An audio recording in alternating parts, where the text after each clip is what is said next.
એક પરિમાણમાં સંઘાત.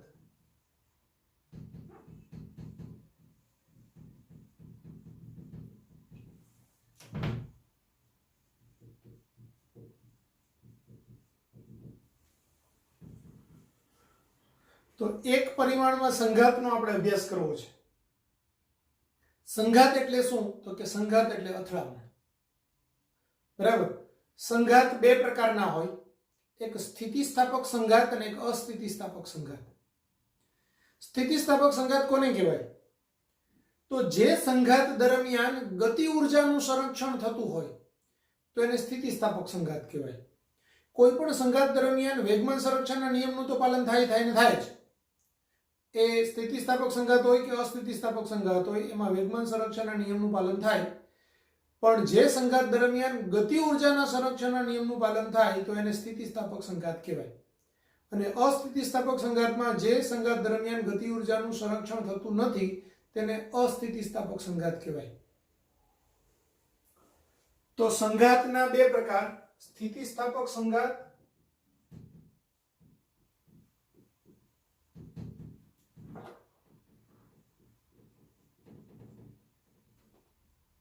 અને અસ્થિતિસ્થાપક સંઘાત.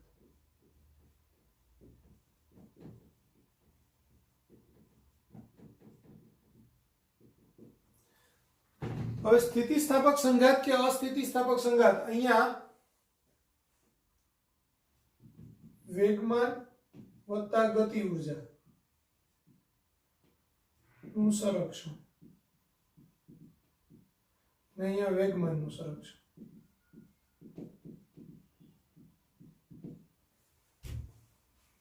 બરાબર. હવે આ સ્થિતિસ્થાપક ને અસ્થિતિસ્થાપક સંઘાત માટે આપણે રેસ્ટિટ્યુશન ગુણાંક વ્યાખ્યાયિત કરવાનો હોય. રેસ્ટિટ્યુશન ગુણાંક, તો એને વ્યાખ્યાયિત કરીએ આપણે ઈ ને. તો એના પહેલા ધારો કે m1 દળનો કણ છે, એનો અથડામણ પહેલાનો વેગ v1 છે. આ m2 દળનો ગોળો છે, એનો વેગ v2 છે. આ અથડામણ પહેલા એટલે કે સંઘાત પહેલા જ્યાં v1 is greater than v2 છે.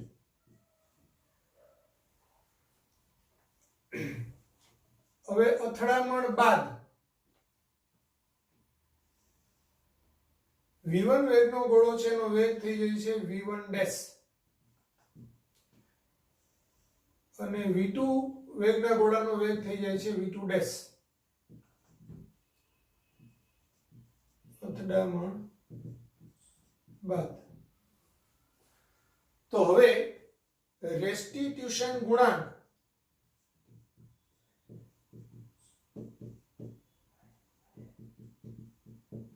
E એટલે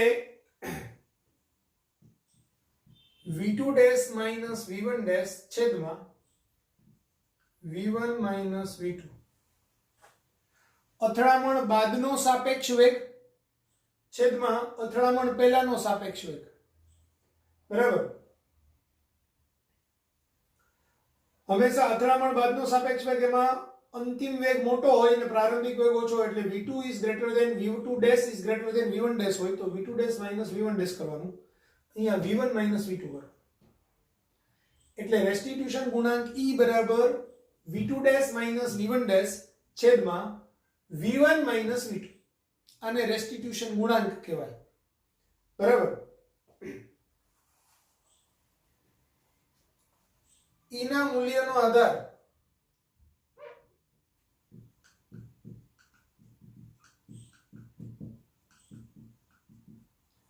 અથડામણ પામતા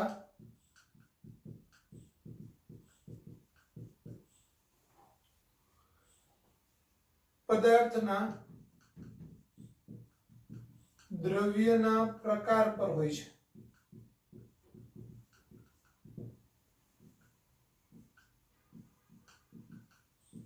સંપૂર્ણ સ્થિતિસ્થાપક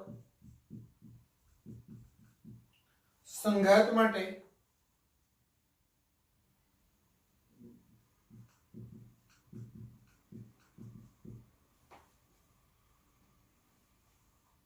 E બરાબર 1 તથા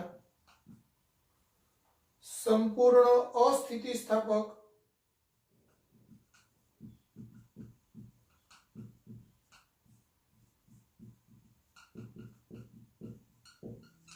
સંઘાત માટે E બરાબર 0 હોય છે.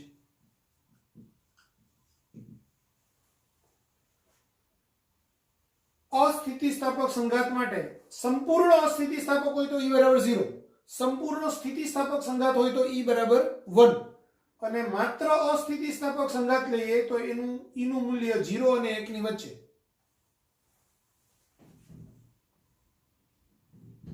અસ્થિતિસ્થાપક સંઘાત માટે 0 થી E મોટું એનાથી આવું થશે.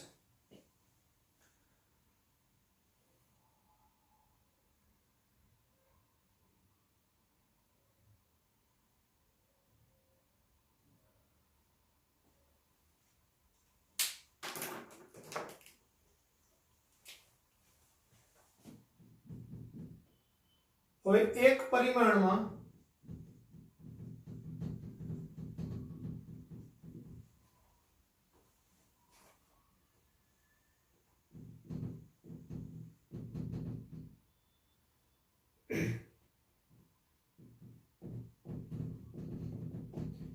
પરિમાણમાં સંઘાત બાદના વેગો, તો એના માટે આપણા વેગ બે આવશે, v1 ડેશ અને v2 ડેશ. બરાબર. હવે v1 ડેશ ને v2 ડેશ શોધવા માટે આપણે આવું કરશું. v1 ડેશ એટલે પહેલા તો આમ લખશું, જો સૂત્ર યાદ રાખવાની ટ્રીક છે આ m1 m2 v1 વત્તા આ છેદમાં પાછું m1 m2 v2.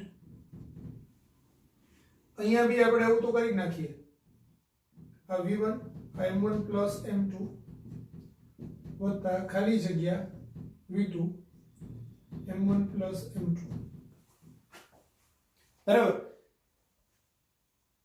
એક પરિમાણમાં સંઘાત બાદના વેગના સૂત્ર આપણે v1 ડેશ એટલે છેદમાં m1 m2 v1 વત્તા પાછું છેદમાં m1 m2 v2 આટલું આપણે લખી જ નાખવાનું. હવે શું કરશું,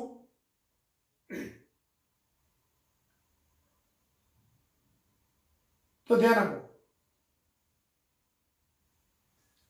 અહીંયા હું કોનું સૂત્ર લખું છું, 1 નું. જ્યાં 1 નું સૂત્ર લખું ત્યાં m1 m2e અને v2 ડેશ માં 2 નું સૂત્ર લખું તો અહીંયા બ્રેકેટમાં m2 m1e. પહેલા આટલું લખી નાખવાનું. 1 નું સૂત્ર લખું તો 1 નંબરની પોઝિશન પર m1 m2e લખવાનું. જ્યારે હું 2 નું સૂત્ર લખું તો 2 નંબરની પોઝિશન પર m2 m1e લખવાનું.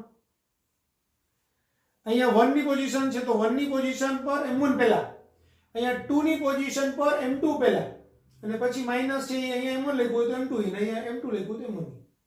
આટલું લખાઈ ગયું. હવે બીજી બે જગ્યા ખાલી રહી તો ત્યાં શું લખવાનું, તો 2 ની પોઝિશન છે તો અહીંયા લખવાનું 1 e m2. અહીંયા 1 ની પોઝિશન છે ખાલી તો ત્યાં લખવાનું 1 e m.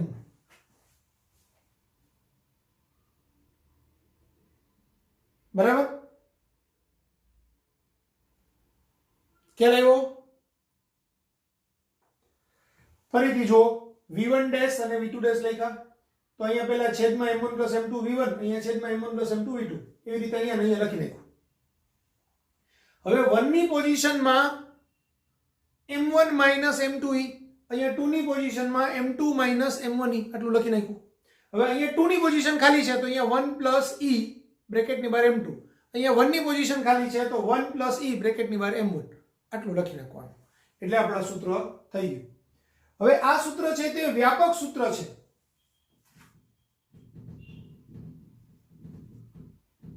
બરાબર. એનો ખાસ કિસ્સો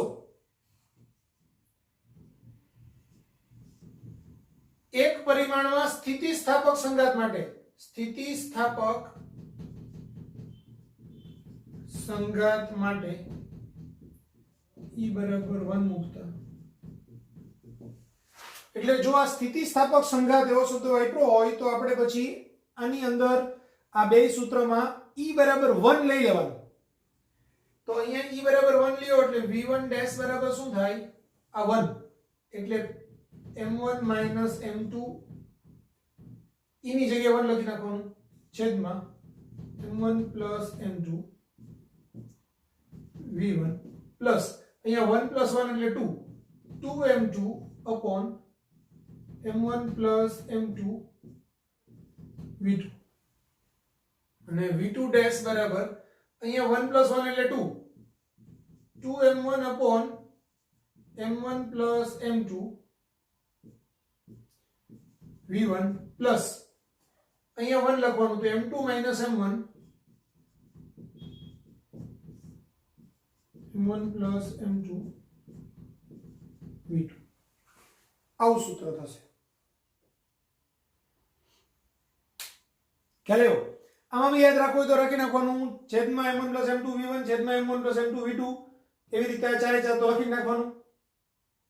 1 પોઝિશન પર m1 - m2 અને આમાં 2 પોઝિશન પર m2 - m1 અને પહેલામાં આપણે 1 + em2 લખતા તેની જગ્યાએ 2m2 ને અહીંયા 2m1 આટલું કરવાનું છે. તો આ સૂત્રો ખાસ ખાસ ખાસ યાદ રાખવાના. આ સૂત્રો શેના છે તો કે એક પારિમાણિક સંઘાત થાય એટલે કે 2 નંબરનો ગોળો આગળ હોય, 1 નંબરનો ગોળો પાછળ હોય, 1 નંબરના ગોળો જે ગતિ કરતો કરતો જઈ અને 2 નંબરના ગોળા સાથે અથડાય. આનો વેગ v2 છે, આનો વેગ v1 છે, v1 = v2 છે, ત્યારે આની સાથે અથડાશે એટલે આ હાયર વેગથી ગતિ કરશે, આ એના કરતા કંઈક ઓછા વેગથી ગતિ કરશે અને બે આગળની બાજુ જતા હશે. તો એવા અથડામણ માટે એના અંતિમ વેગોના આ બે સૂત્ર છે. હવે આ બે સૂત્ર છે એ સંઘાત સ્થિતિસ્થાપક હોય, અસ્થિતિસ્થાપક હોય કે ગમે તેવો હોય, સંપૂર્ણ સ્થિતિસ્થાપક હોય, બધા માટેનું આ વ્યાપક સૂત્ર છે ભાઈ.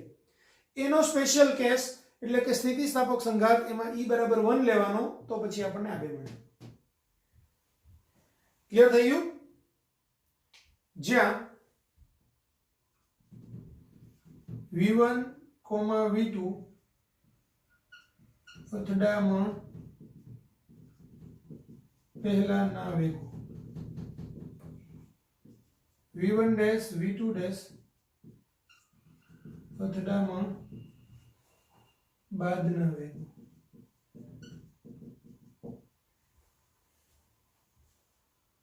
અને m1 m2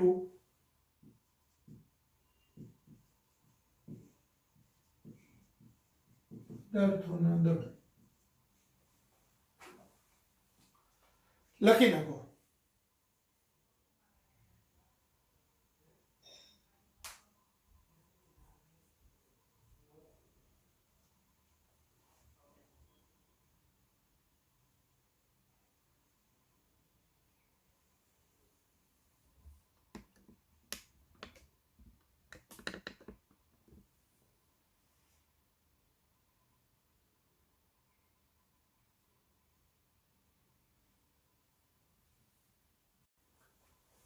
હવે એના ખાસ કિસ્સાઓ જોઈ લઈએ.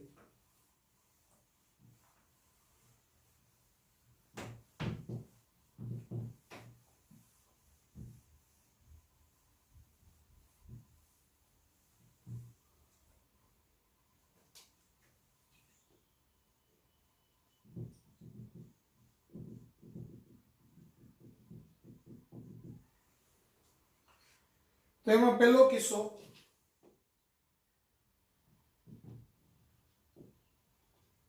m1 is very very greater than m2 હોય તો હવે m1 is very very greater than m2 હોય તો m1 ની સાપેક્ષે m2 ને અવગણતા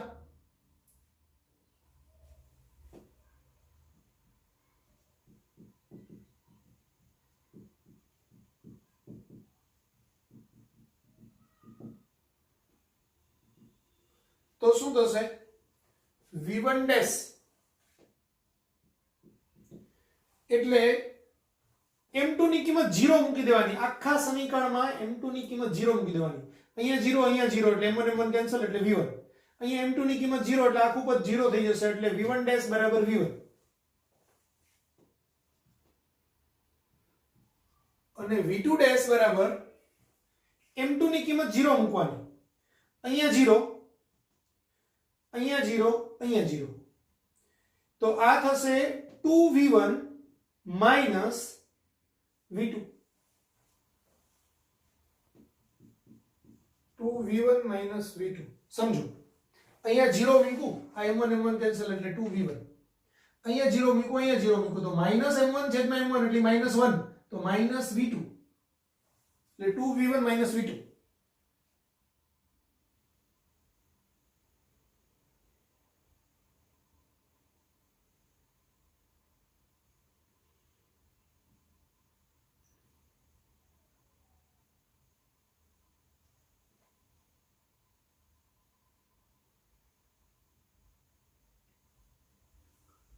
પછી બીજો કેસ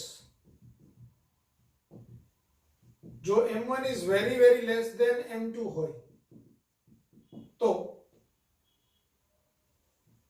m2 ની સાપેક્ષે m1 ને અવગણતા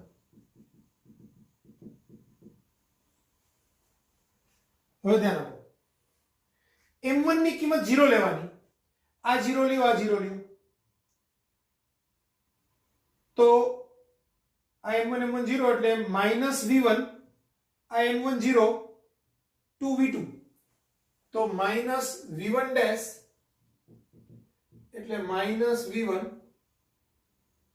પ્લસ 2v2 એટલે આપણે એને ગોઠવીને લખીએ તો 2v2 માઈનસ v1 આના જેવું જ પણ અહીંયા 1 ની જગ્યાએ 2 થઈ જાય 2 ની જગ્યાએ 1 થઈ જાય અને v2 ડેશ બરાબર શું થશે તો m1 ની કિંમત 0 લેવાની એટલે અહીંયા 0 મૂકો તો આખું ટર્મ 0 થઈ ગયું આ 0 થયું આ 0 થયું m2 m2 કેન્સલ એટલે v2 તો v2 ડેશ બરાબર v2 ત્રીજો કેસ જો m1 બરાબર m2 હોય તો હવે m1 બરાબર m2 હોય તો આ m m0 અહીંયા m ના છેદમાં m plus m એટલે 2m ના છેદમાં 2m એટલે v1 ડેશ બરાબર v2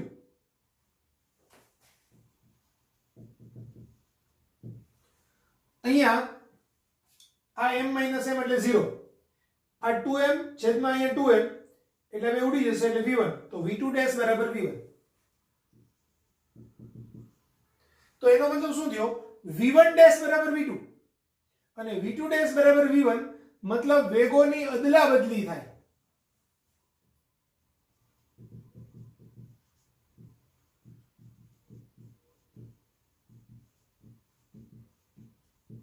હું એમ કહું કે ભાઈ આ 5 કેજી નો બ્લોક છે આ બી 5 કેજી નો બ્લોક છે આ એ છે આ બી છે આનો વેગ 10 મીટર પર સેકન્ડ છે આનો વેગ 5 મીટર પર સેકન્ડ છે તો અથડામણ બાદ હવે a છે એ 5 મીટર પર સેકન્ડના વેગથી ગતિ કરશે અને b છે એ 10 મીટર પર સેકન્ડના વેગથી ગતિ કરશે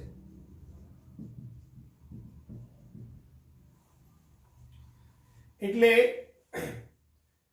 આનો વેગ આને મળી જશે અને આનો વેગ આને મળી જશે વેગો ઉલટા સુલટા થઈ જશે વેગની અદલાબદલી થશે શા માટે કારણ કે જવાબ આવ્યો v1 ડેશ બરાબર v2 અને v2 ડેશ બરાબર v1 એટલે પહેલાનો અંતિમ વેગ એ બીજાનો પ્રારંભિક વેગ છે અને બીજાનો અંતિમ વેગ એ પહેલાનો પ્રારંભિક વેગ છે એટલે વેગ ઉલટ સુલટ થયા બરાબર સમજો, અહીંયા હું એમ કહું કે આ બે મુઠ્ઠી છે એ એક સરખા દળની છે. આગળની મુઠ્ઠી 5ની સ્પીડથી જાય છે, પાછળની મુઠ્ઠી છે એ 10ની સ્પીડથી આવીને અથડાશે, તો આગળવાળી 10ની સ્પીડે જશે અને આ 5ની સ્પીડે જશે. બે વેગ ઉલટ સુલટ થઈ જશે. એવું આમાં થાય. હવે આમાં શું ધ્યાન રાખવાનું છે? જેનો દળ મોટું છે m1 is very very greater than m2. તો જેનું દળ મોટું હોય એ મોટાના દળનો વેગ બદલાતો નથી. m1 is very very greater than, એટલે m1 છે એ પહેલા v1 વેગથી જતો હતો, તો હજુ બી v1 ડેશ બરાબર v1, હજુ બી v1 વેગથી જ જાય છે. પણ જે દળ ખૂબ નાનું હતું એનું શું થયું? તો કે v2 ડેશ છે એ 2v1 v2 થયું. બરાબર, એટલે એનો વેગ છે એ 2v1 v2 થશે. હવે એને હું સમજાવું કે ભાઈ એક મોટો પથ્થર છે, એના ઉપર એક નાની કાંકરી આપણે ફેંકી. હવે પથ્થર છે એ 5 મીટર પર સેકન્ડના વેગથી જાય છે, કાંકરી આપણે ફેંકી છે એ 50 મીટર પર સેકન્ડના વેગથી ફેંકી. તો હવે અંતિમ સ્થિતિમાં શું થશે?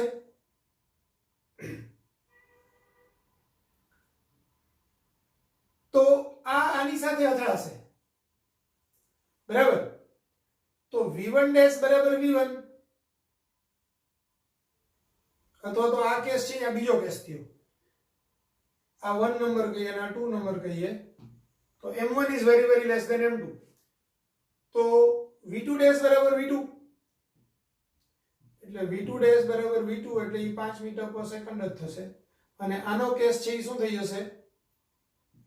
v1 ડેશ બરાબર 2v2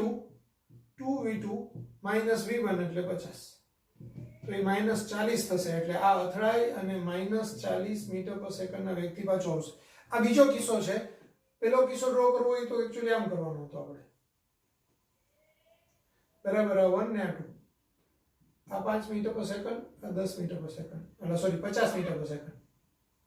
તો અહીંયા આમ થશે v1 ડેશ બરાબર v1 બરાબર 5 મીટર પર સેકન્ડ અને v2 ડેશ બરાબર આ 50 છે, તો 2v1 એટલે 2 into 5 minus 50.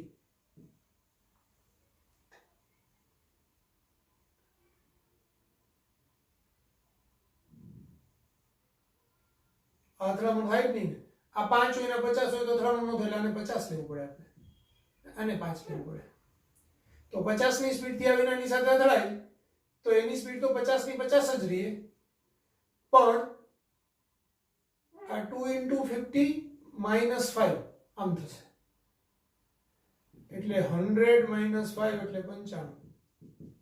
તો આ 50 ની સ્પીડ થી આવીને આની સાથે અથડાશે તો આ 95 ની સ્પીડ થી 2 નંબરની નાની ગોળી ઉડી જશે. બરાબર, પણ આનો વેગ તો 50 નો 50 જ રહેશે.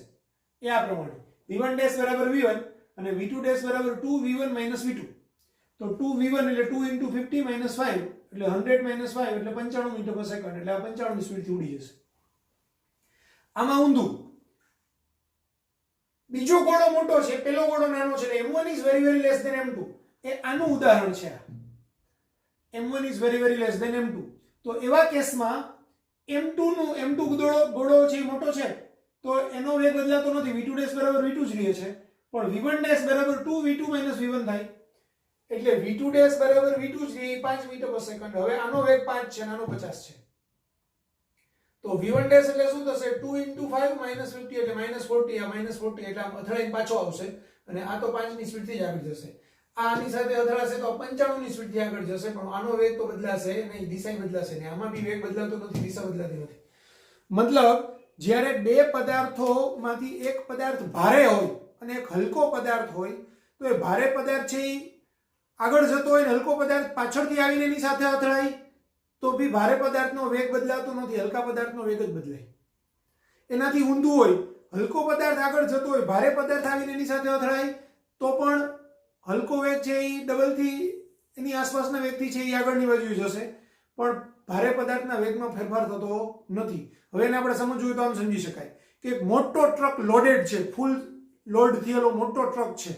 હવે એક સ્કૂટી આગળ જતું હોય, બરાબર, કે એક્ટિવા આગળ જતું હોય, એક્ટિવા સાથે આવીને ટ્રક અથડાય તો બી નુકસાન એક્ટિવાને જ થાય, ટ્રકનો વેગ બદલાય નહીં. બરાબર, પણ સ્કૂટર કે એક્ટિવા છે તે ઘણા વેગથી આગળની બાજુએ ફંગોળાઈ જાય. હવે એનાથી ઊંધું હોય, ટ્રક આગળ ધીમે ધીમે ચાલ્યો જાય છે, પાછળથી આવીને એક્ટિવા છે તે 60ની સ્પીડે આવીને અથડાય તો બી ટ્રકને તો આમ જરાક આમ તો આંચકો લાગશે, બાકી બહુ કંઈ ફરક પડશે નહીં. પણ એક્ટિવા છે તે અથડાઈને આમ પાછળની બાજુ ધકેલાઈ જશે, એટલે નુકસાન એક્ટિવાને જ થશે. બે કેસમાં નુકસાન એક્ટિવાને જ થાય. એટલે એક્સિડન્ટ જ્યારે પણ થાય ત્યારે હલકા પદાર્થને જ નુકસાન થાય કમ્પેરેટિવલી. બેની અંદર નુકસાન વધુ કોને થાય? તો હલકાને થાય. બરાબર. મોટા પદાર્થના ભારે પદાર્થના વેગમાં એટલો બધો ફેરફાર થાય નહીં. અને જ્યારે બેયના દળ સરખા હોય ત્યારે વેગની અદલા બદલી થાય. આટલું લખી કાઢો અહીંથી અહીંયા સુધીનું.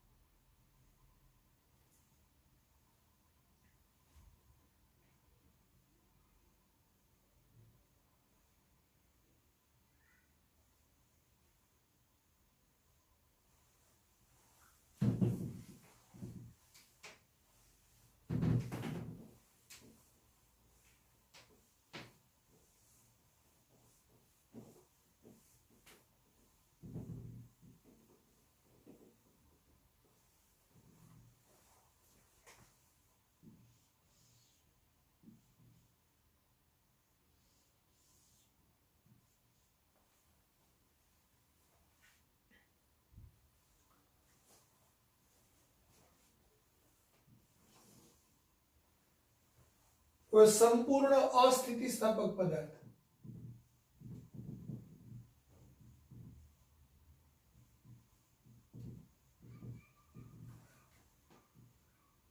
અસ્થિતિસ્થાપક સંઘાત.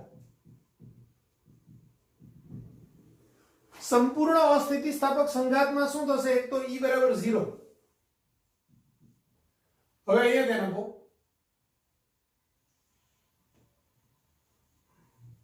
આનો વેગ v1 છે, આનું દળ m1 છે, આનો વેગ v2 છે, દળ m2 છે. તો સંપૂર્ણ અસ્થિતિસ્થાપક સંઘાત થાય તો બંને ગોળા એકબીજાને ચોંટી જાય અને આખું તંત્ર છે તે v વેગથી ગતિ કરે અને આ દળ છે એ m1 m2 થાય. તો સંપૂર્ણ અસ્થિતિસ્થાપક સંઘાતમાં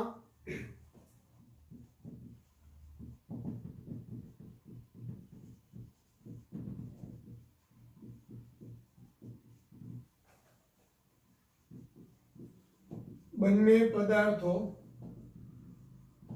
એકબીજા સાથે રહીને સમાન વેગથી એક તંત્રની જેમ ગતિ કરે છે.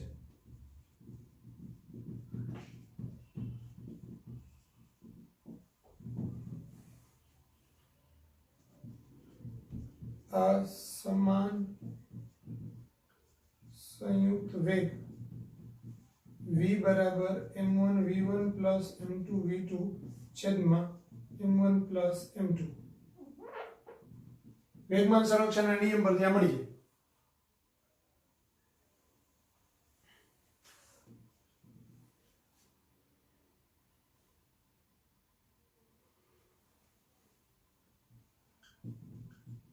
આવા કિસ્સામાં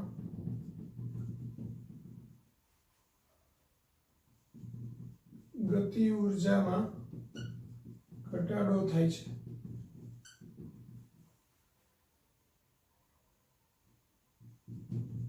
ગતિ ઊર્જામાં થતો ઘટાડો ડેલ્ટા k બરાબર kf minus ki, sorry ki minus kf, કારણ કે ઘટાડો થાય છે એટલે મોટું પદ ઇનિશિયલ ગતિ ઊર્જા છે ને અંતિમ પદ ફાઇનલ ગતિ ઊર્જા છે. મોટું પદ વધારે ગતિ ઊર્જા છે, 100 જૂલ માંથી 40 જૂલ થઈ જતી હોય અંતિમ ગતિ ઊર્જા તો 60 જૂલનો ઘટાડો કહેવાય. તો 60 જૂલ એ જવાબ ધન આવે પણ એટલાનો ઘટાડો એમ. kf minus ki કરો તો -60 જૂલ આવે તો માઈનસ ની સાઈન ઘટાડો સૂચવે છે એમ કહેવાય. જવાબ આપણે ધન જ રાખવો હોય તો ki minus kf. બરાબર. તો એ ડેલ્ટા k બરાબર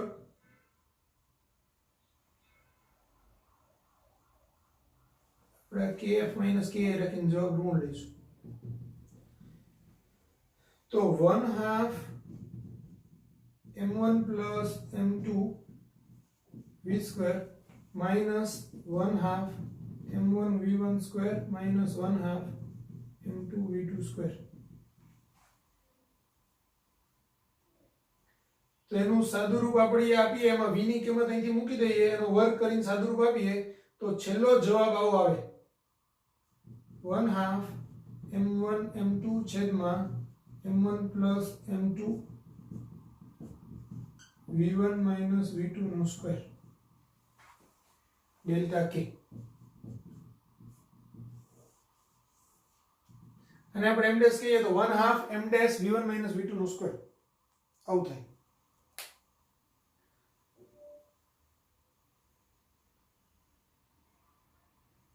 v1 ને v2 છે એ એના પ્રારંભિક વેગો છે. અહીંયા v1 is greater than v2 છે, બરાબર? તો આવું થશે.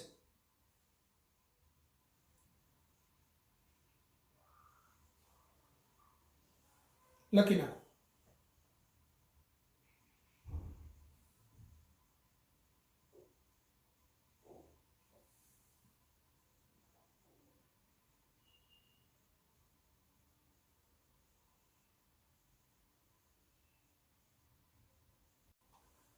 હવે દ્વિપરિમાણમાં સ્થિતિસ્થાપક સંઘાત.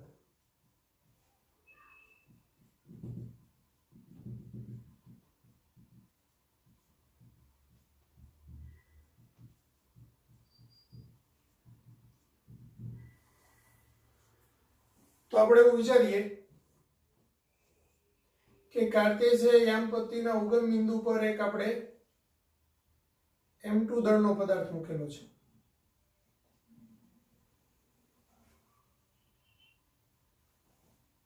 અને આ એક અક્ષ ઉપર એક m1 દળનો પદાર્થ મૂક્યો છે, એનો વેગ v1 છે. બીજો પદાર્થ છે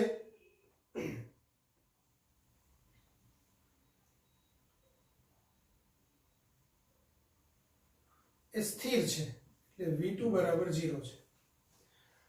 હવે આ દ્વિપરિમાણની અંદર સ્થિતિસ્થાપક સંઘાત અનુભવે છે, એટલે એક પદાર્થ આમ છે, બીજો આવી અને એની સાથે આમ અથડાય છે.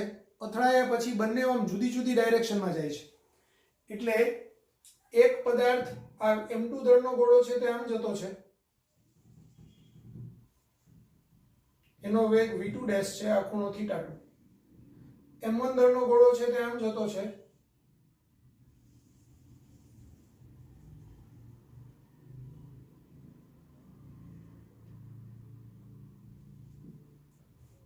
એનો વેગ v1 ડેશ.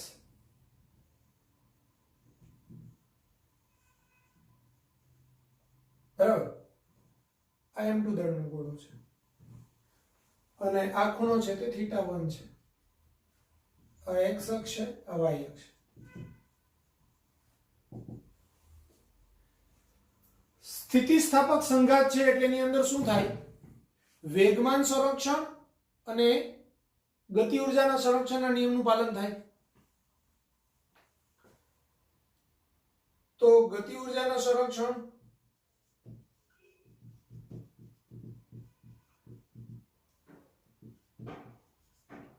પરથી 1/2 m1 v1 સ્ક્વેર બરાબર 1/2 m1 v1 ડેશ નો સ્ક્વેર વત્તા 1/2 m2 v2 ડેશ નો સ્ક્વેર. આ સમીકરણ 1. પછી વેગમાન સંરક્ષણના x ઘટકનું સમીકરણ. તો તંત્રનું પ્રારંભિક વેગમાન એનું x ઘટક m1 v1, આનો x ઘટક તો 0 બરાબર, આનો x ઘટક તો m1 v1 dash cos θ1, m1 v1 dash cos θ1 અને આનો x ઘટક વત્તા m2 v2 ડેશ cos θ2. હવે વેગમાન સંરક્ષણના y ઘટકનો નિયમ. વેગમાન સંરક્ષણ ના y ઘટકનું સમીકરણ. તો તંત્રનું પ્રારંભિક વેગમાન m1 v1 ઈ તો x દિશામાં છે એટલે એનો y ઘટક 0. આનું તો વેગમાન જ 0 છે એટલે આ બાજુએ આવશે 0, પ્રારંભિક વેગમાન 0.